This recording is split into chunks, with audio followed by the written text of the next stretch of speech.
All over the world, Oxfam has always put the power of people at the center of positive change. This is at the core of its work, empowering citizens as rights holders to demand justice, engage with the political system, to be active participants in the effort to build a better society. In this process, they take their rightful place and assume their responsibility in creating a just world. This documentary focuses on the life and work of Dr. Joe Odumakin, a mother, wife, an activist, and a Nigerian who, in the face of intimidation and injustice, stands to demand for what is right. This documentary is aimed at encouraging other Nigerians, especially the youth, to become active citizens, taking ownership of their country and demanding for what is right. Growing up, my parents were staunch Catholics. I wanted to be a nun. I just felt that the only thing I could do was to be a nun so that I'd be married to Jesus. One quotation changed my life, and that's, "Our lives begin to end the day we keep silent about things that matter." So that was what changed my life, and I then became born again in the struggle. Dr. Joe Odumakin has lived most of her life as a fiery Nigerian activist. Courageous and bold, Odumakin has remained consistent without minding the challenges before her in a society where critical voices are muted by a system that rewards the corrupt and punishes those seeking justice. Currently, Joe is the president of the human rights group Women Arise for Change Initiative and the Campaign for Democracy. Described by renowned novelist Professor Wole Soyinka as a tireless fighter whose frail bearing bellies an inner strength and resilient purpose, a veteran of affirmative marches, Odumakin has remained on the streets fighting to create an enabling environment for the citizenry. Growing up, my parents were staunch Catholics. I wanted to be a nun. And that was how I continued from my secondary school, my A-levels. I got to University of Ilorin. I still wanted to be a nun.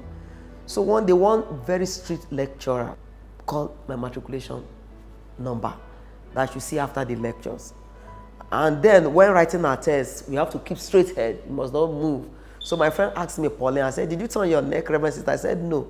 So I saw the lecturer, and the lecturer asked me why I was being called a Reverend Sister. I said, "I wanted to be married to Jesus." He said, "Well, you scored very high marks on my test." And then I saw all the books on her shelf, Martin Luther King. So she picked out one and gave me to read. I read it. One quotation changed my life, and that's, "Our lives begin to end the day we keep silent about things that matter." So right from that time, I became the secretary, Women in Nigeria, and I told somebody to prepare my will. I had mattress and books, and that was how it continued. An activist and human rights advocate for over 25 years, Joe Odumakin started her journey into activism in Kwara State, north-central Nigeria, with the organization Women in Nigeria WIN. The military rule of General Ibrahim Babangida brought her activism to the national platform, where she was amongst the frontline activists who marched in protest against the annulment of the June 12 presidential elections, which MKO Abiola was largely believed to have won. Few years later, she also protested against the assassination of Kudirat Abiola. On June 12, we had election that produced the freest and the fairest and the most peaceful. It was annulled. MK Abiola, that won the mandate, was imprisoned. As a result of that, because we have had several military in power, after he was imprisoned, we then started a series of protests that there's no way in which our president-elect can be in prison. Even one of the protests on June 4, 1994, where more than 200 people were killed, I was shot on my leg.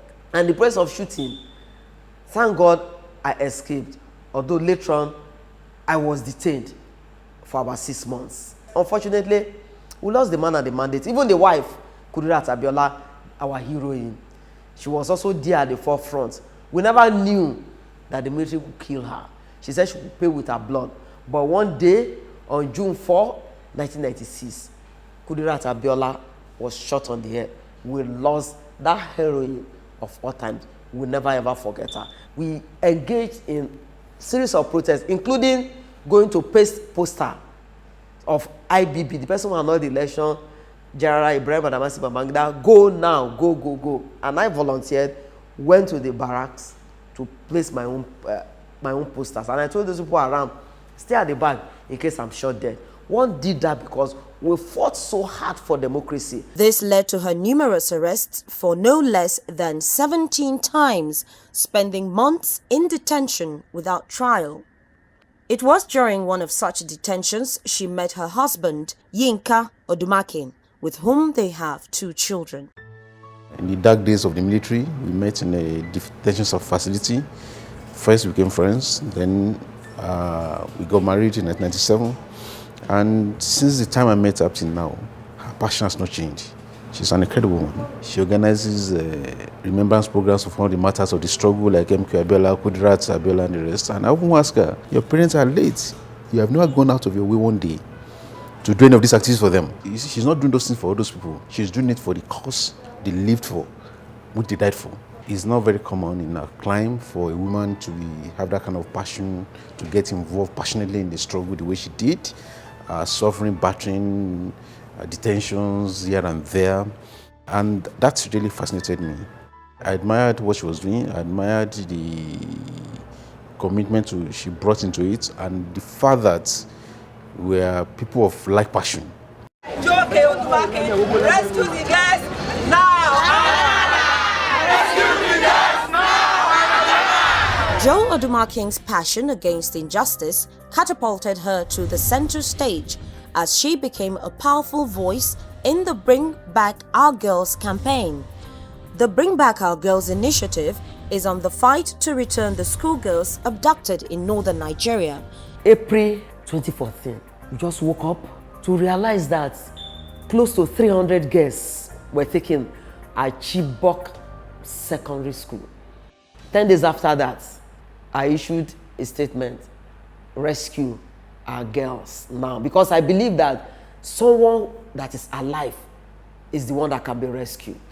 Pile maximum pressure on the government. Then the sad thing again, because I've always told people who think that if any of our soldiers die, it's none of their business.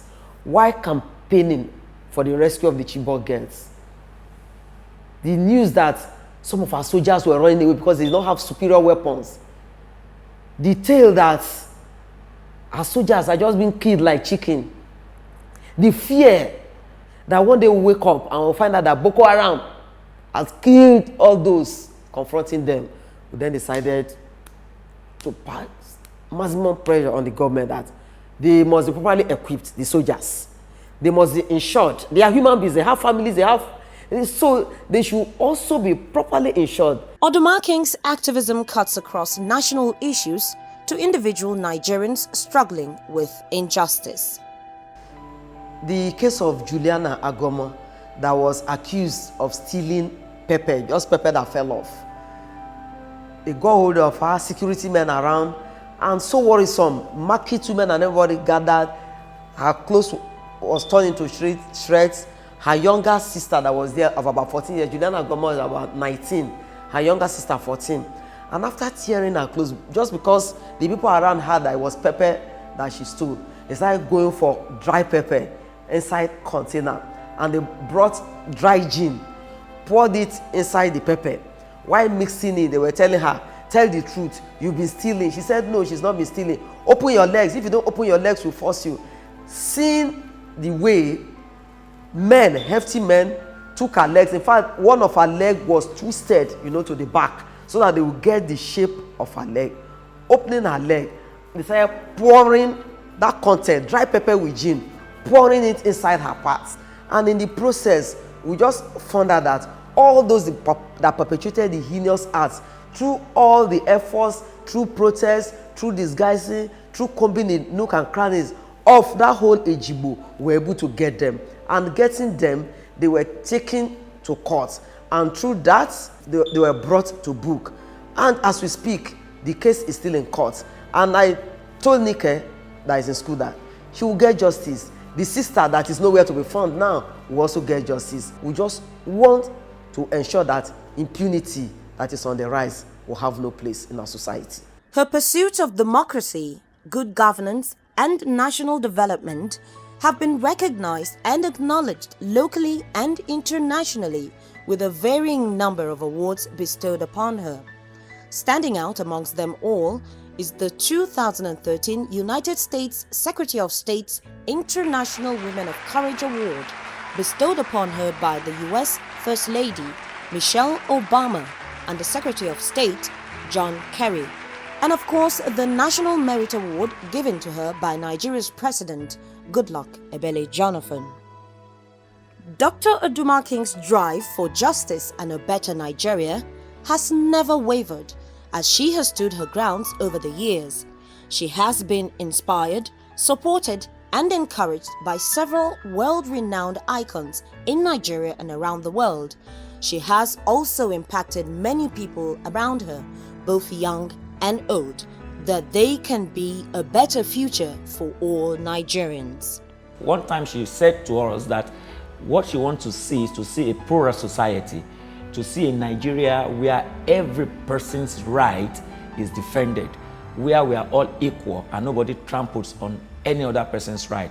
And she's so passionate about that. In whatever she's doing, you see that coming out strong in all her activities, in whatever she's doing, on the field, in the trenches and all of that. And that is why she went to prison more than 18 times. She was bruised, she was shot, and she was never fatigued. She continued, and that shows passion, that shows commitment to what she believes in. Dr. Joe Odumakin that I know, she's an epitome of hard work and perseverance.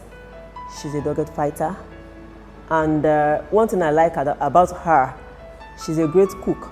She's an activator. I don't call her activist, I call her activator. She wouldn't wait for an idea to sleep over. She activates it immediately. She doesn't wait for next morning. Whatever is boiling in her, like, we should do this, she doesn't wait till next morning. It is immediately. Dr. Joe Odumakin remains a tireless force in the quest for justice and democracy. My vision really is to see a Nigeria that works, a Nigeria where justice, fairness, and equity reigns, a country where rights are respected, where women are treated as equal, as partners, because beside every successful man is a woman, and also ensuring that we'll have a country where impunity will become a thing of the past.